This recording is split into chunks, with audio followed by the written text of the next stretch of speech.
welcome. We're now in Johannesburg.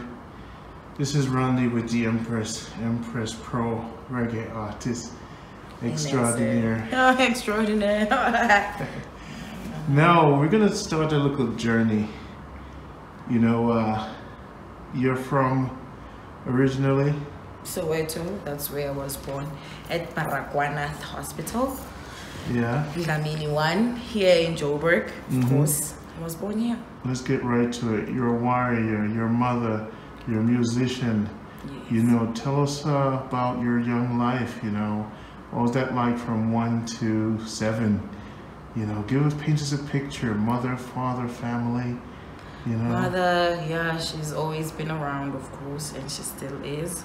Father, not really that much in the picture because he was involved in the struggle, you know, so he got arrested because of the struggle issues years back. So basically I was raised by my grandfather, and then he later on passed away, and then I was I was all over the place, from an uncle to an aunt, you know, I was all over the place until my mom finally bought her own house, and then that was in Green Village at the end of Soweto, closer to the western area, where mostly, you know, people who dwell there are white people. So she moved us there, and then yeah, that's when my journey with music began at the age of 10. I was 10. And when I was growing up in Soweto, it was during apartheid, so it was always white people this side, black people walking on the side. We couldn't go to the cleaner parks, you know, we didn't have parks at all. It was just not even grass, just the ground, just soil all over. So we had to play on the streets, you know, just for us not to get dirty, I guess. Yeah, it was always wars, and there's still more wars here in Africa, except here in South Africa. South Africa now, I feel that it's more of a spiritual war. The physical war, obviously, it's economic, the land issues and so forth, but mostly it's a spiritual issue that we have to figure out because everyone is lost. Yes, Empress Pro. So we're going to rewind a little bit, talk about your confusion when you were growing up, seeing the disparity between whites and black. Yeah. As a little girl dressed in a white dress, seeing your grandfather, you know, what were you thinking at the time when you're seeing this difference of culture, the challenges? How did you feel did you feel like a second class? Were you upset? What was it like in Africa at that time? I felt like I was in some kind of dream, actually. Just wanted to wake up from that dream. It didn't feel real. It felt like I was in a dream. I would see it, but I would, you know, try to, I think I've blocked out so much of some of the things that I've seen, and trying to remember them now. It's like, yeah, it wasn't a dream. It was by reality, basically. So it was weird. I mean, I remember always asking my mom about the hair thing.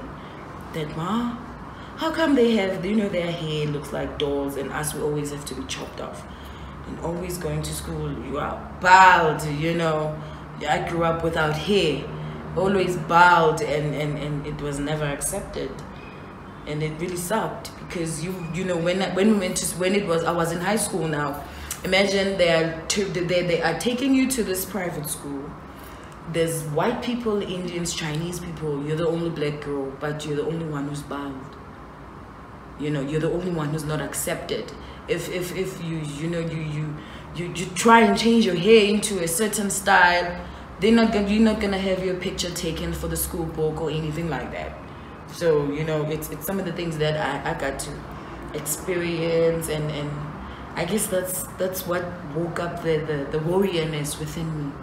You know, that, you know what, fire burn them, you know. So they cut your hair, or your family, just for you to fit in, or that was the norm. That was how the system designed our forefathers, our parents, to do that to us. You know, they would just say, oh, I have to do Benny and Betty, or you'll be chased from school. And when you look at yourself, you're like, I look so terrible.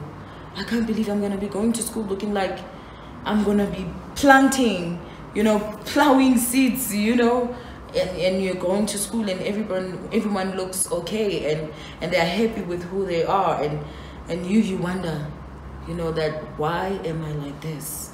Why are we brown and why are we treated like this? Why them are so special? You know, I remember there was a time that they used to get extra classes after school. When black kids go home, they say, yeah, school is out, and then they would call the other, you know, races back to school, especially the whites, and they would teach them after classes so that, you know, their marks are always high. Us, we're always fumbling. They make sure that they teach us in Afrikaans. So it wasn't really, you know, it wasn't really a country where I would want my children to grow up in. You know, I guess that's the reason why I always wanted to move out of South Africa and find a home somewhere in Africa where you'll be accepted without, you know, no worries that, oh, this and that, and I can't have this. I can't just go and claim that land and say, can I just have my grandfather's sugarcane field back? You know, I can't. You know, so it's some of those things that suck, I guess, about how I grew up in South Africa. Besides the family was always fun. But there was always that, you know, that issue of the 1976, you know, us, you know, people always whispering, you know, me as a kid, I'll be always sent out, no, go in the bedroom, you can't hear these things. And, you know, they're discussing, they're talking about someone, you know, after a few minutes you'll be seeing lights and, you know, lights, white people, you know, boas, basically, you know, they are there looking for someone in your family, you know. I'm not going to mention the name, you know, but somebody in your family who's literally fighting for you to have, you know, some freedom. And it wasn't really nice experiencing that as well. You know, watching my uncle being big swollen, you know, because he looks like somebody, or going with my mom to work and wanting to go and play at the park, and I can't go to that park. It's just next, like a foot away from me, but because there's a, you know, a fence across, I can't cross. It's written English, you know, whites only. Yeah, so hopefully, you know, we will heal in time and we'll get our land back, get our things back, so that us as black women, you know, we can be free, you know, free enough to express ourselves, you know, physically as well, spiritually. You know, once we are connected spiritually, I think we will do wonders. Let's back up to tradition in your culture. You're Zulu. Explain the female-male relationship in your culture, the order of things. Give us some traditional information as far as what are traditions in your culture. Give us some of the traditional items. Okay, like in I was raised by Zulus, so in the Zulu culture, men and women, for instance, you play, you know, from kids you play together, and at the age of you must always be a virgin until you're 21. If you want to be respected by your family, the community, you know, to be seen as a fully grown woman who was a young woman enough, a teenager enough, you know, who never jumped stages, you know. It's like, you know, you have no morals basically when you do that in a Zulu culture. So it's a very beautiful culture, actually. I respect the Zulus so much that, you know, they taught me respect, humbleness, and the traditions of, you know, the ways of eating. Even, you know, girls are not allowed to eat eggs, by the way, in Africa. So, you know, it's like cheese, things that, you know, you're not supposed to eat. They are very strict about that when, you know, in the Zulu culture. Mostly, you know, I grew up always seeing Zulus eating veggies, you know, beans, pumpkins. They never usually ate meat that much, except when there was ceremonies, you know, some kind of cleansing or a newborn baby, you know, those type of parties, or important ceremonies, ancestral ceremonies. So those ancestral ceremonies, they do it for you when you're 21, but only when you are still a virgin. You get umemu. It's the biggest party a girl could ever ask for. They pin money all over you. They buy you anything. You can ask for anything and they'll give it to you if your parents are that wealthy enough, I guess. So, you know, relationship wise, men and women wise, usually, you know, long time ago, maybe they used to write letters or what, but Zulus, they don't write letters.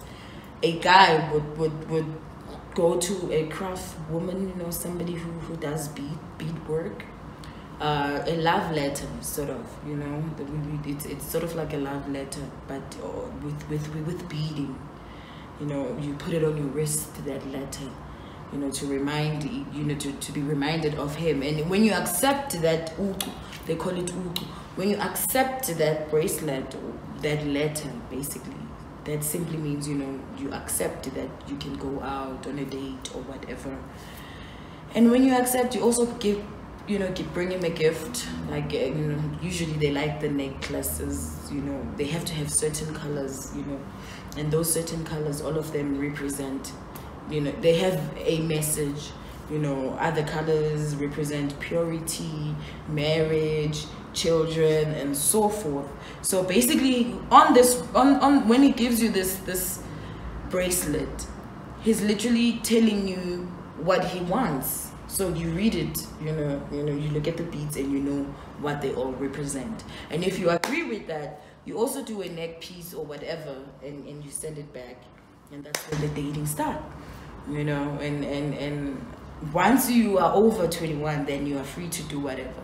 But when you're not, no, you know, your parents get involved now. You have to go and report to your mom that there's this guy, and that, imagine at the age of 20 or 21, you have to go and tell your mom that, mom, there's who I'm gonna be bringing over for lunch or whatever.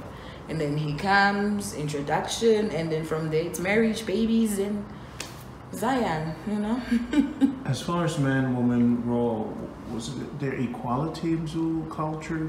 Did the women feel empowered? Did they have a certain responsibility, a role? Was it an equal role? Was there any oppression of women? How did your mother or grandmother feel about Zulu culture in regards to woman freedom? Okay, well, I never met my grandma, so my mom was never married. She was always working or at school, so we never really got to talk about those things. Okay. But from other friends of mine, from their experiences, they come from polygamy families. We found that they have, you know, she's got 3 mothers and 1 father, and the man can be able to take care of all these families he's got.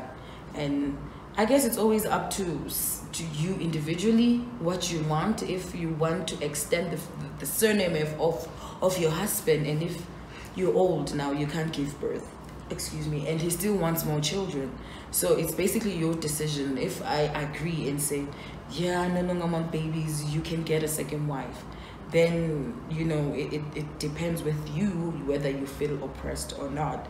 In this day and age, a lot of women obviously feel oppressed, like, you know, you just want me for babies, you know, that kind of thing.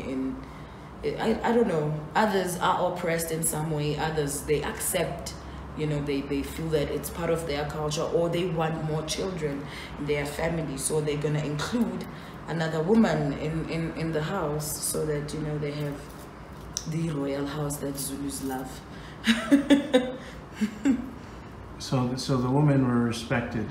Very, very much, very much. Umama, you know, Umama. Even if I don't know her, she's my mom. You know, your mom is my mom. Your dad is my dad. That's how we were raised. A village, you know, we are raised by a village. So your mom is your mom. And when I see you having so many brothers and so many sisters, when you go there, you are part of that family. We are like that, basically. You know, it's like that here in Africa. Well, I wouldn't know in other households, but that's how we were raised in Soweto. You know, the one street, you know, everybody, everyone is your uncle, everyone is your aunt. So we've always seen I guess, you know, women being respected, and women basically making decisions about what they want in their marital state. You know, if you know, you're gonna bring in another woman, there's no cheating, you just talk, and you must state your facts. If she accepts and she gets them, If you're gonna walk out, you're free to do anything. I believe, because there were other women who didn't agree with it, and they would. Well, they say we don't get divorced in Africa, you know, but the paper thing, since, you know, you have to sign it and you can just leave, you know, and you will remain married to that man until you die, you know, but you won't be living in the same house. Yeah. What are some of the things you don't like about black culture? Oh, there's no unity, you know, that's the only thing I don't like. There's no unity. And most thing that what I hate, it's tribalism, to be honest with you, about black people.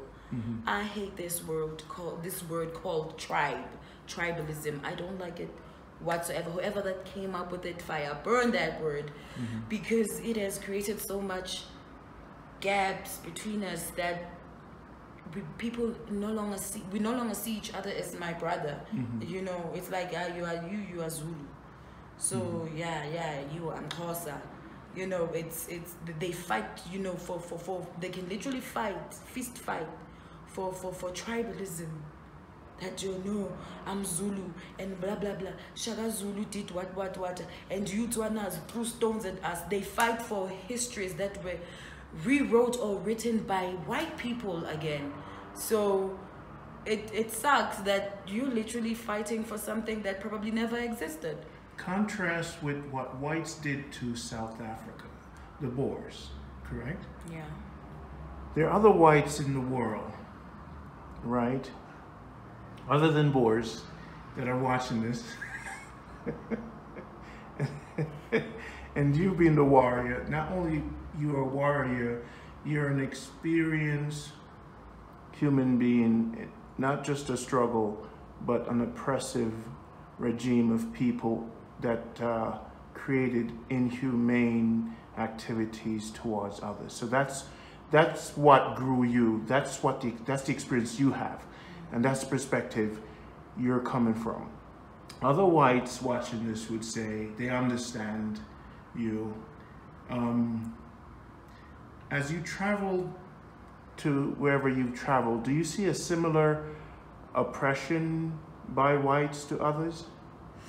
Yeah, man, it was a mastermind plan, this, because it's all over. It's all over. You see the towns, you go to Zimbabwe, and you see, okay, this is where white people dwelled, and this is where black people lived, and it's the same structure, you know, it's the same concept, you know, it's they want to kill us slowly, like they said. Botha's speech said, I'm gonna kill these monkeys slowly by food they eat, what they drink. Each and every country, we have underground factories that will create all these foods that they eat to kill their cells, to destroy them. You know, it's a plan. So the president actually said, give me some. It was Botha in 1983. I was still a baby, still on my mama's bosoms at that time, but I read that speech, and it's deleted now on Google. That's where I found it, on Google. Botha's speech, where he says, I'm gonna make sure no monkey is going to rule South Africa. I'm gonna destroy all of them individually, slow death by everything that they eat. So we know that there's a reason why we have ShopRite checkers. They sell the most.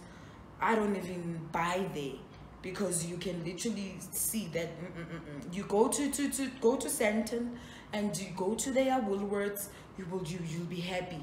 As a vegetarian, I'm happy there. But when I go to Woolworths in Soweto, I ain't happy, because there's nothing for us there.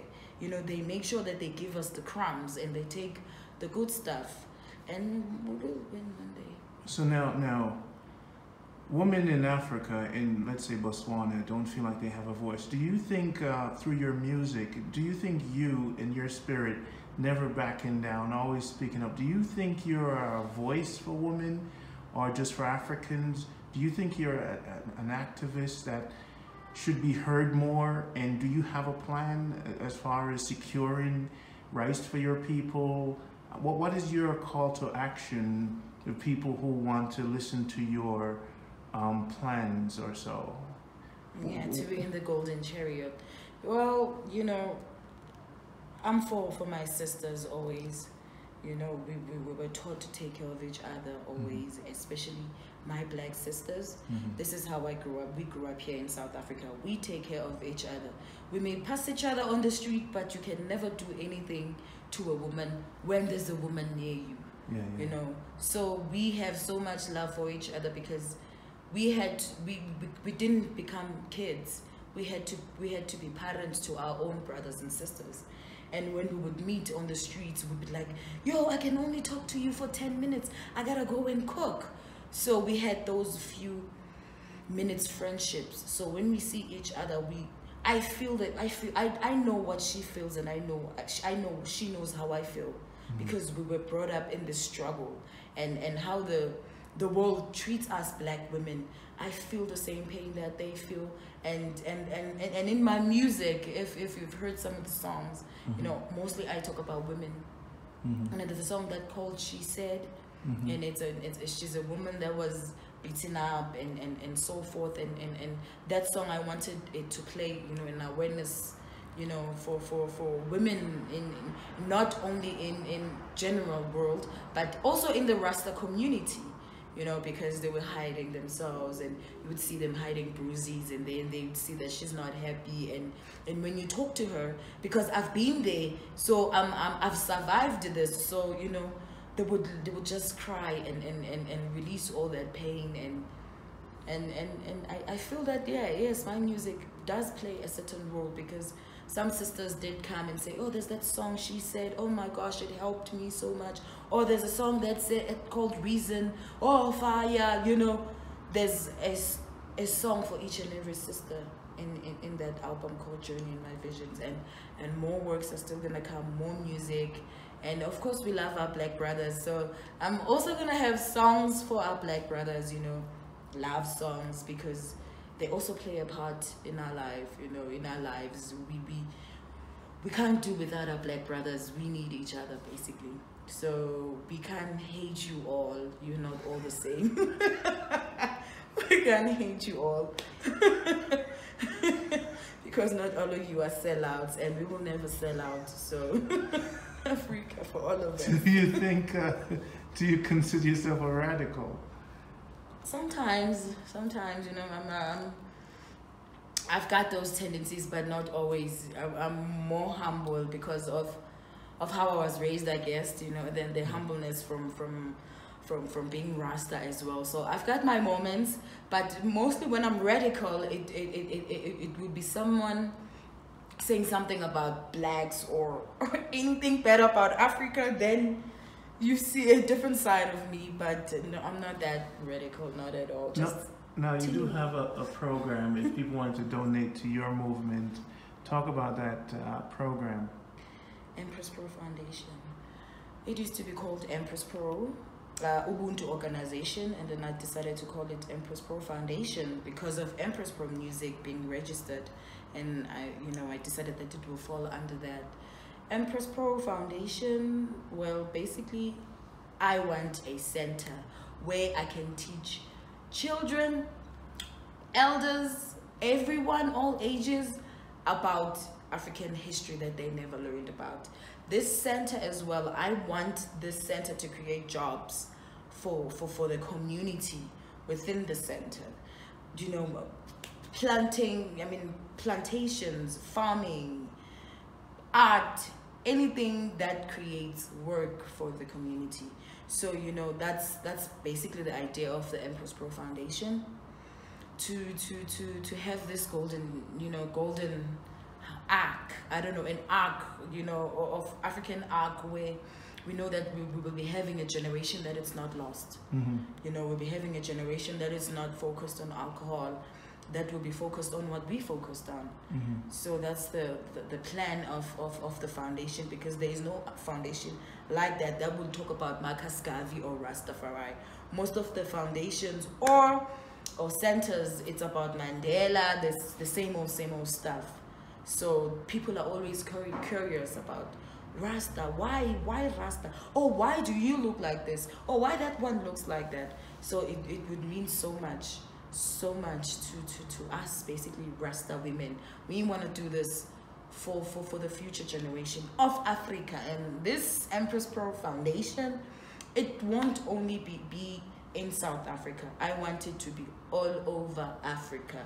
Each and every city or a rural area in Africa where they'll be learning about Africa and loving us without tribalism, without any separation, just loving each other equally and accepting each other and working towards one goal, and it's to have it's for Africa to unite, you know, not only in Africa, also in a diaspora, because we are one family at the end of the day.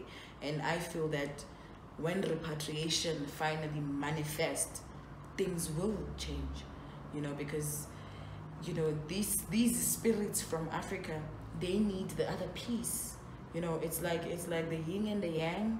I know it's a silly example, but I'm gonna use that. The yin and the yang, we need the other part so that we can balance, you know. So now, we're gonna probably interview more, but like talking to you, African American strong woman, not the sellouts like you would say, the powerful, strong African American woman who want to come here. Now you're located in Soweto. Safety. My visit to Africa has brought up some safety concerns, and a lot of people in the West want to come here, seeing a sister like you. There are other sisters that share the same view and want to unite or meet you and come and check out Africa for themselves. What's the best way to visit Johannesburg in a safe manner? To start making a link with you, because there are women in America that's never been here, but they're afraid of coming from the stigma of what they heard about Africa. Shed some light on that for us. Okay, with obviously, you know, we would have to plan it properly. You know, when I know that you're coming, I'll make sure that there's transportation for you to pick you up at the airport and to take you where you'll be staying. And obviously I'll be there 24 hours when you're in Joburg. You know, I'll be there to make sure that, you know, you go with me wherever I go. But before we start anything, you know, before you travel to Africa or anything, what we were always taught, whether you go to an ocean or wherever, you first greet. You first greet Umama Manzi, you know, the queen of the water. You pass greetings. You wash yourself with her water so that she welcomes you, because you are you represent the all the blood that was shed. You know, you'll be representing all the cries that were made when you were taken away by the whites. So all the pain and all the ancestors that died in that pain, you know, and you coming here, you'll be representing everyone basically who's in the West. So when you're washing, you know, you're washing yourself and saying, I am home, and guide me, protect me. You put a coin, that's what we do. You put a silver coin there and you say, protect me, guide me. It usually works. It works for me. You know, we do some African ritual, but it's clean and no drama whatsoever, so that you'll feel, even you, that, you know, I'm home, and you'll be guided. You'll be guided. If we need extra security, that simply means we would have to get, if we are women, we will get a guy to be our bodyguard or something. But I've never had much accidents just walking alone, you know. So it depends where you are and where you are going, you know, which area is it, because crime is all over the world. You know, there's muggers all over the world, and they're always targeting people who are not born in South Africa. They are always targeting, especially druggies. Most of those criminals are druggies. So you'll be safe. Trust me, in my hands, you'll be safe. I've got my corners in Joburg, so sisters will be safe. I'll make sure that they become safe when they get here. I wouldn't know about other places because I'm from here in Joburg. So I know my people that we are so used to having people from different, from different countries. So it's not something new for us. So we easily adopt and accept. And hence you can see Joburg it's full of, the world is in Joburg, basically. You can find anyone from any country in Joburg. So you'll be safe. I mean, if there's anyone, hence I'm saying you will easily fit in. Anyone can fit in because there's the world is in Joburg. So we just have to be careful. Be careful with where we're going, and Mandela, I interviewed someone, and the reaction after learning more about the local knowledge or what people think about Mandela, it seemed like more of there was a movement to integrate from his inception. So this rainbow concept seemed like it was a game plan from the get-go. Yeah. Talk more about that, because Obama, Jackie Robinson, MLK, and Mandela, more the three, Jackie Robinson. The reason why I bring up these names is because those who are more forgiven are more respected or celebrated in mainstream. But still, people suffer. African American male especially suffer in America extremely, but MLK is celebrated. Africans suffer extremely in South Africa, in Cape Town, and in Africa, but Mandela is celebrated. So it seems like a system of celebrating submissiveness or celebrating forgiveness. Yeah. So talk about that, because now that there's so much suffering and wealth coming out of Africa, why are we celebrating forgiveness when people are constantly suffering? Talk about that. That's a very tricky question, actually, because this was a plan, and it was never planned by us. It was planned by the oppressors. So, when he was taken away, we don't know what they did to him, but he came out of prison. They say he was in prison for 7 years, and then he was in prison for these years, and he wasn't in prison. So you can never be sure who Mandela was really, who is Mandela really, because the man that we were told about, he was totally a different man when he came out from wherever he came out from. And I understand the concept of forgiveness. You forgive and you bring your enemies closer. You forgive, but you don't forget, and you get things done. I feel that if you're gonna forgive your oppressor, then your oppressor should bring back what he stole from you, because the reason you're fighting is because you stole something that belonged to me. So bring it back. I forgive you then. Bring it back. You beat me up. You raped my grandma. You killed my brother. You took some of them away. Yes, you still want me to forgive you. I'll forgive you. Words are very powerful. I'll forgive you. But give me what belongs to me. You can't bring back that life you took away. You can't bring back that, those brothers you took away and sisters. You get what I mean? You can't bring back my granny that you raped and we gave birth to a new race of children that we are so confused. If they say, protect blacks, what about the other ones that we gave birth to?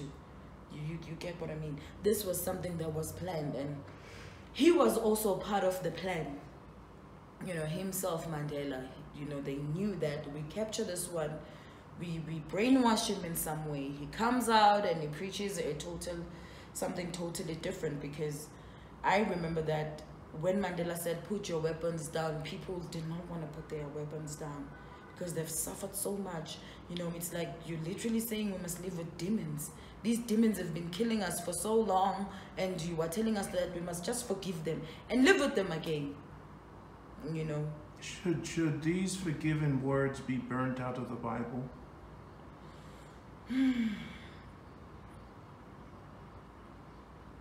Because you can forgive someone, but you still can't forget. So what's the point exactly? What? That's why I so don't like English. It's so dumb. Sorry.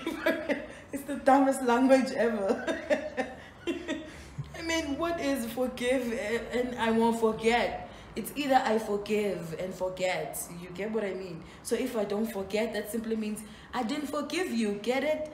We are saying we forgive you, but we just want our stuff back. And then maybe you go back home and you come and visit, then we can forgive. We can tolerate that. Not stealing everything. Yeah. You know?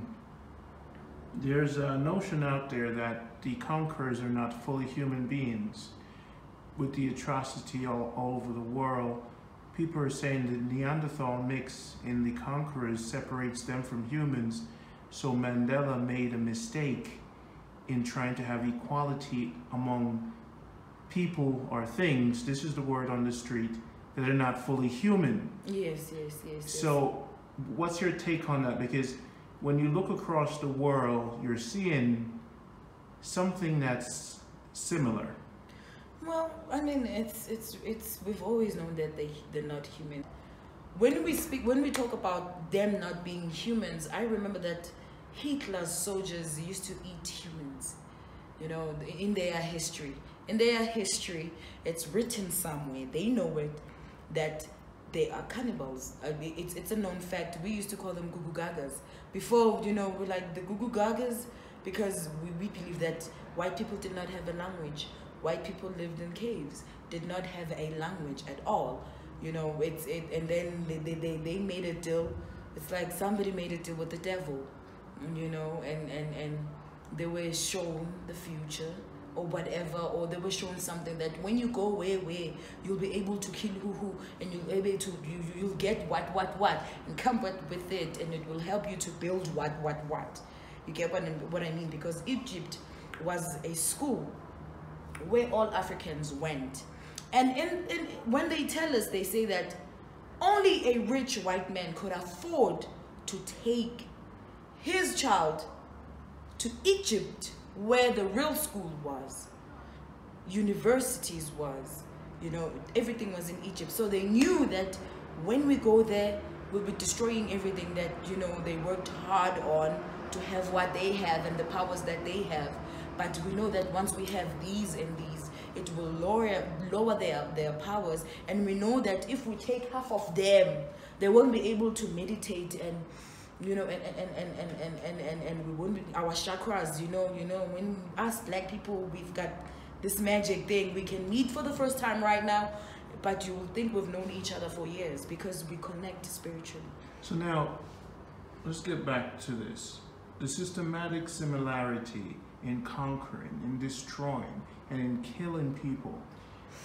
If the word on the street is that all the previous leaders we had who were trying to strive for some equality, they didn't know that the conquerors weren't really humans. No, I doubt that they did. It's obvious they were not humans, because no human being can be that cruel and brutal, you know, towards another because of their skin color or, you know, or of a land. I mean, so saying that, it's probably another way to say that there will never be equality or peace between humans and subhumans, or humans who, the killer of humans. The killer of humans must go down. Because, you know, you want us to accept you as a human being, yet you are not. You are killing us because we are not human beings, or we are not like you. So we are what? Well, they always see monkeys when they see us. So you always see monkeys, yet me, when I look at you, I see a creature from outer space. I see a cave creature. You know, I see a seed that was thrown away by, you know, I don't know by who, how, where, but trust me, black woman did not create no white man. No black woman ever created a white man, because if we gave birth to white people, we could have been still giving birth to them. Yes, we have albinos, but albinos have black people's features. Even their hair texture is just like us, woolly. Even their voice boxes, when they speak, they sound like just like us. So that's a different, that's that we know, even that, you know, when you're pregnant, when you eat a certain something, it makes your baby a bit lighter or whatever. Some others probably overeat it until the cells are completely destroyed. But we don't give back to no green eye, gray eye, no. So the Mandela concept is a misinterpretation of equality that can never be, it will never be. It will never happen. No, the Rainbow Nation, unless if they give us everything back, and then it will be cool. Hey guys, like, yo, we'll have a bride. I'm telling you, we'll drink castle. That day I'll sacrifice. But if you're not gonna give us the land back, if we're not gonna get what you took from us, there will never be no Rainbow Nation. And we're the same way you are training your kids. The same thing you are training your kids, telling your kids that we took you this land from you. We are teaching our children the truth. We are literally showing them everything that you did to get here. You know, so give us what belongs to us. You know, take a trip, go back home, just go to Dutch just for a month. You know, it wouldn't hurt, because we go anyway. We go anyway. You know, we even go to your Dutch land and still come back where we belong. Our ancestors are here. Your ancestors died here. But what you must know one thing, they are in bondage. Your white ancestors need to be taken back home. As long as you're not gonna take them back home, even you won't find peace.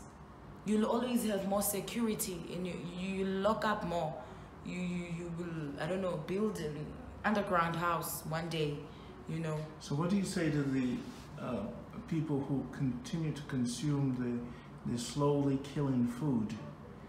The food that is prepared to slowly create fibroids, especially the increase of meat for black women. Yeah. How do you educate those black women who are changing with the amount of makeup that creates the cancer, the color, the fructose corn syrup in the soda? Coca-Cola is pretty big here in this country. All over Africa, actually. And that contributes to the high blood pressure and, you know, diabetes. But Africans somehow have bought into, through the brainwashing, into these different food. So it systematically seems like something is working. Yeah, in some parts, and obviously, you know, they never listen to us, some of them, some do. And I'm glad that there was, you know, this big drama about, you know, these fried foods that they like. You know, there are chickens and there are beef. You know, it had some listerious or something. Listerious is something that was killing everyone here in South Africa. That's their first, you know, awareness that, you know, they should know about. But I'm gonna remind black people again. Remember, black people, our forefathers never really ate meat that much. Meat, it was something that was eaten when we are calling ancestors, if we are evoking spirits of our ancestors. And, you know, they would say maybe to a granny, oh, I'm hungry, if I would just have a taste of meat. And then those spirits, our uncles, our grannies from ancient years ago, when you slaughter that cow and you put it, we call it umsamo, where, you know, you would, well, white people would probably call it the tabernacle. I'll just use that word. You know, it's like a small tabernacle, and you go, and nobody just goes there actually to take anything. I remember they used to send me to go whenever maybe they would want some chocolate cake or anything, like, oh, now we want to eat what can you call who to go and talk to the ancestors so that we get the cake, we want to eat it now. We first give them that meat and we say, we've done this for you, now we're gonna eat it. So for you to taste it, if you want to taste it, come and dwell in my body. Granny, you can come and enter, the spirit will enter. And, you know, you don't eat meat every day. It was never eaten every day. That's why our grannies, they have beautiful skin. until you can never tell a granny from a young girl now, because they eat veggies, that's the most important thing, fruits, the most vital thing. Makeup, you know, it was always here in Africa, that's what we are told, but they mostly use soil, you know, so that we protect ourselves from, because Africa is extremely hot. So some other sisters, I understand, they'll be saying, oh, you know, the sun is killing me, you know, but there's different types of makeups, we all know that. You know, there's one for the sun, they know it, African people know it, and you don't walk around obviously wearing that type of makeup. And there's makeup that, you know, protects your skin still from the cancer, you know, and it's a women thing, you know, it's a women thing. Women who are girly, like girly things, I can't stop them from putting on makeup. That's one thing I cannot stop. But the meat thing, sisters, really think about it. Really think about your health. Meat was never good, because even our ancestors never really ate it that much. It was always, that's why they had so many cows, that's why they had so many goats, because they were never always slaughtering. You know, now the cows are in the butchery because the white man wants you to die at a young age. That's why, and he's feeding the same animals.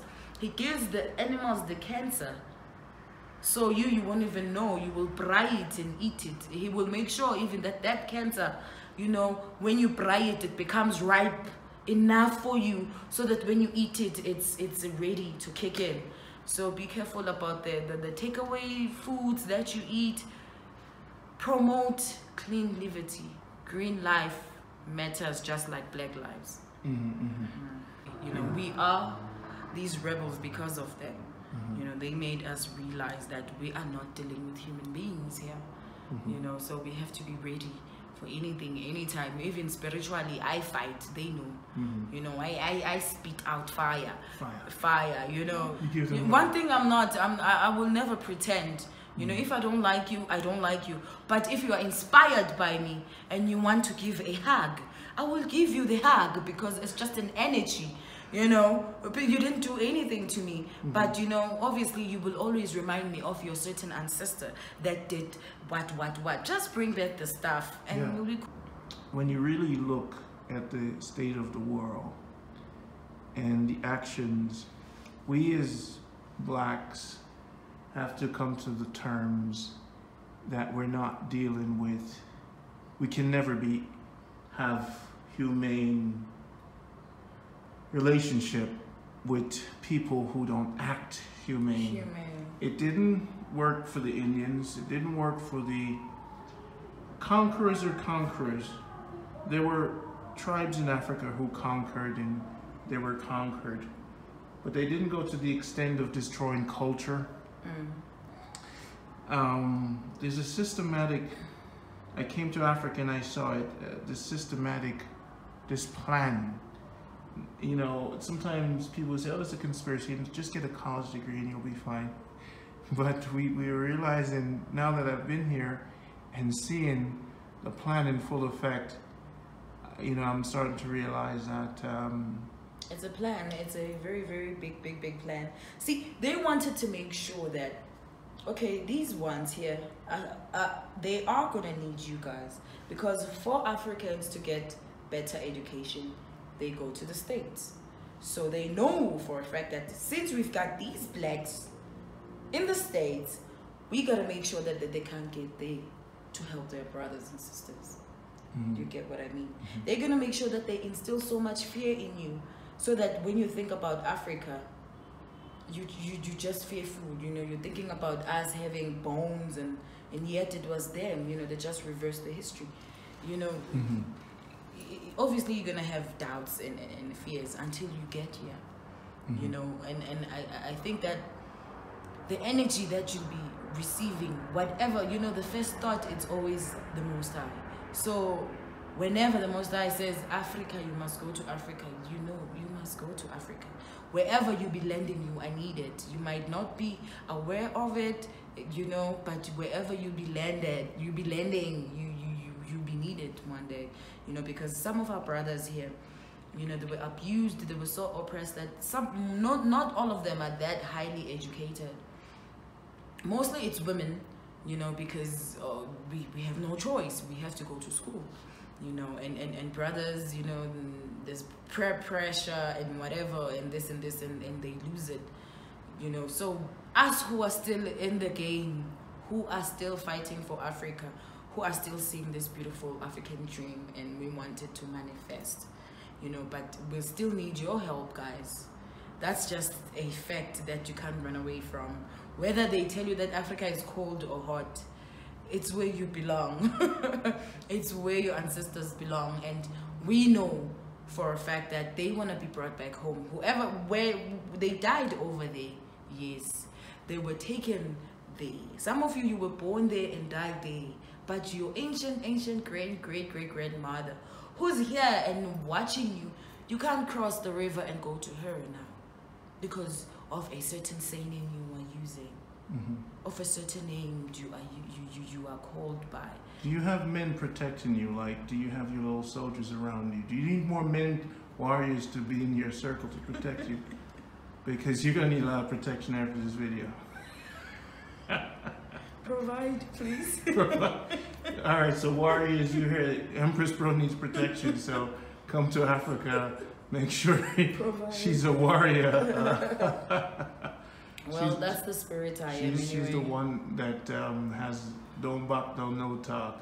Yeah. These are the words you want to leave in your name behind.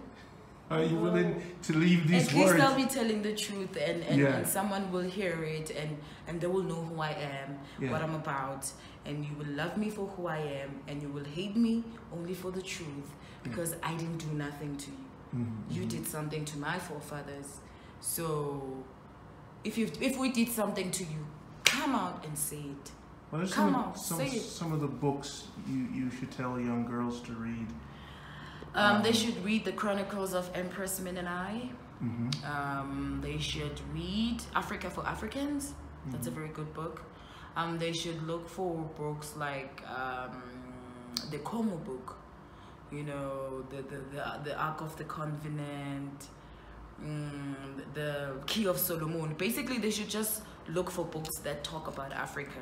You know, once you learn about your history more, not about the tribal history, about the African history, you know, the African heritage, all of it in one, you know. Well, we don't even have to say Africa, the Ethiopian history, all of it in one. Once you understand that there was the north, east, south, west kingdom first, before there was any tribe or any other country, your life will be much easier. You will understand even that, oh, that's why there's this and this and that, because they want to destroy east and west or the most important book that I want you to read, it's Kepras Negast. That's the most important book that Rastafari, you know, kept for us to read, and it will enlighten. Read the book of Marcus Garvey, and when I read the book of Marcus Garvey, I was followed by demons the next week. I was marked by demons. I doubt that they were humans, because all they took was the book. So anyway, I didn't take the money or any other thing. They just took the book. Messiah Garvey, self-reliance. I give thanks for leaving that message behind, because I'm living today because of that. Self-reliance. I am surviving because of those words. You know, I believe in Africa, you know, I mean, repatriation. I've seen the vision, I've dreamed about the vision, and Rastafari showed me Zion, our little Zion. So it will manifest. You started it, and Ron is gonna finish it up. Ron is gonna make sure it happens, you know, because we have to make sure that Africa unites for the future generation. We have to please our gods. Can we please our gods now, Jesus? So now, say a prayer to raise the spirit of others and to create protection and to allow us to accomplish the ask of the ancestors, so we could finish this out. Okay, my brothers and sisters, we need your resources, we need your money, we need everything that you are willing to give. We need you here physically as well. You know, bringing, you know, if you want to bring people together, one thing I know that people who will forever be on your side, who will support you with no doubt, are Rastas and Pan-Africans. But I know that if you would, you know, they love music. Black people love music. And if we would have this humongous concert and we deliver that message right there and there, those who have ears will hear. And those who have eyes will see the same vision that we are seeing. So, you know, when they hear it from us, you know, me and Rodney here together, all the way from Jamaica and Jersey, hopefully, you know, it will get into other people's ears and you'll see the idea. You know, think about Africa united. You know, Africa, all of us in one place, you know, Rome, they are all in one place. And, you know, we need that. We really need that. It will help us heal as well. Because we are still wounded. It's really hard seeing a white man cruising with his car in the streets of Soweto. It's really painful. You know, we know it's material things, but they have those material things because they digged our land at the end of the day. You know, we can't get even 10 cents from it. So we need you guys. You know, the stronger you are, whatever the education that you've got, it's needed here, because the education that they are giving them here, it's edited little information. It's too little. You know, everything that I'm talking about here, the books that I've read here, they are not in schools. You know, so we need your help in all angles, all levels. All around, we need your help. You should be here physically so that you see for yourself. That's why I was saying to Ron, come and see for yourself, and you will feel the energy that we feel, and you will feel that, no, we need to do something. Something must be done here, because you will be there. You know, don't watch these propagandas, you know, that, you know, they edit the news for you so that you see only the poverty side of Africa. Yes, we do have the poverty side. Just like them, they also hiding their poverty side. Because here you will find the most rotten white hobo. I can just take you up in town in Hillbrook. You will see the most dirtiest white people ever. We call them amakaka because we don't just call anybody that. But when you are like hoarders, you know hoarders, they are like those what trailer parks type of looking white people.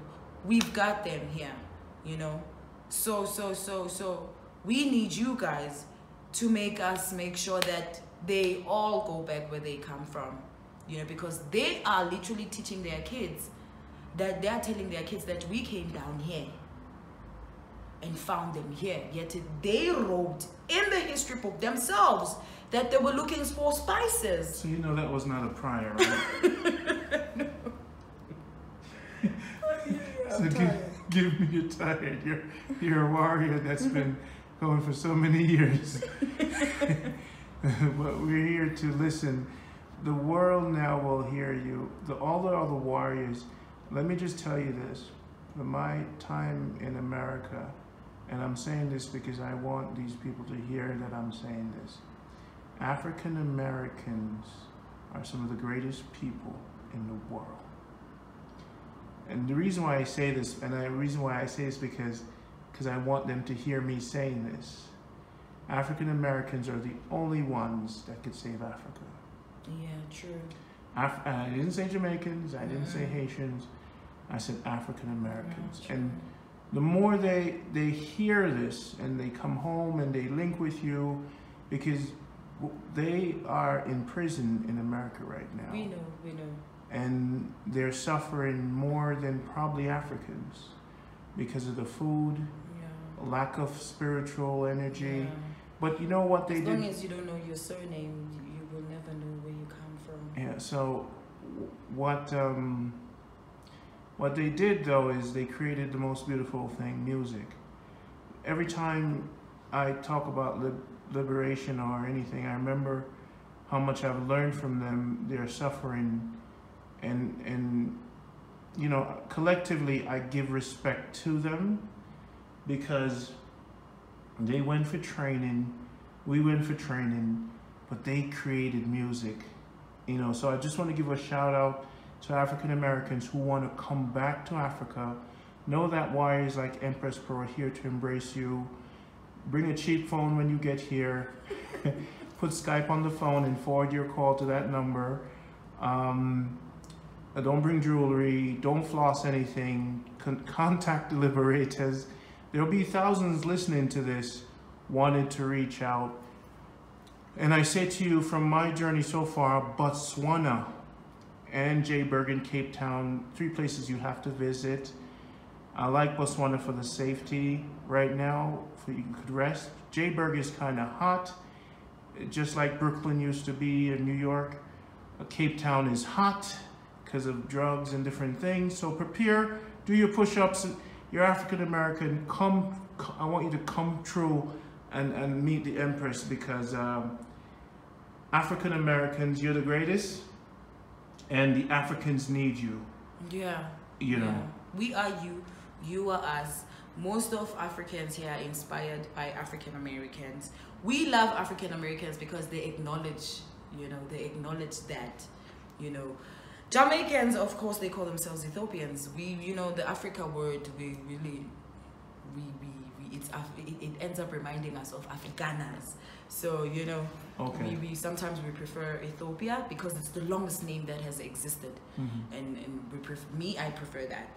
So I love the fact that you consider yourselves Africans, you consider yourselves black, because that's the most important thing.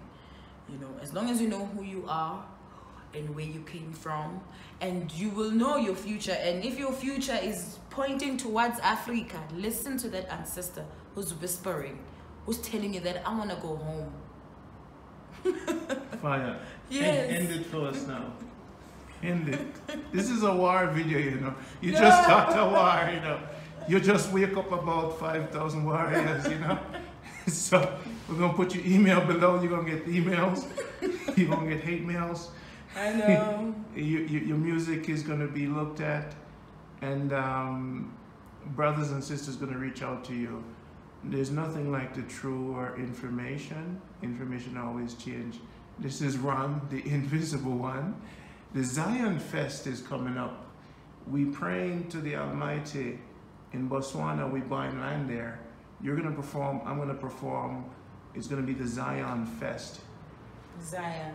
Yes, because the African Americans understand what Zion is. Yeah. So we're going to bring in a lot of hip hop artists for the Zion Fest. And we're going to bring in reggae artists. No one is getting paid. It's going to be an honor to be on the stage because I'm going to be there. And I'm one of the greatest artists that ever lived anyway. So expect the Zion Fest in Botswana. We have land there already. Bring your tent. Woodstock is going to look like a joke. We have 100 acres of timber coming from Tanzania. I mean, we have a friend with 100 acres of timber. So we're going to get some of that timber, hopefully, to build this stage or some containers. Look out for the Zion Fest. EMPress Pro is going to perform. Hopefully, if the Almighty Creation allow it, I will perform. There's going to be about probably 100 fires. You know, it's going to be video from the highest level. The world, we're going to wake up all the dead slaves in the ocean. Yes. You know, so the purpose for the Zion Fest is to wake up all the dead slaves in the ocean. So it's a ritual performance of artists from Jamaica, Haiti. Zulus are going to be dancing. Reggae is going to be there. Hip hop is going to be there. And it's going to be fire. It's going to be where, if the world still exists, the world is going to end that day, or it's going to begin that day. So look out for that blazing fire, I'm telling you now. EMPress Pro, so the last couple of hours, wake up your fans, them, say something. Love always, you know. After all that war, you talk about love. Love always. Know that everything I do for Africa, for you. Love always. Respect.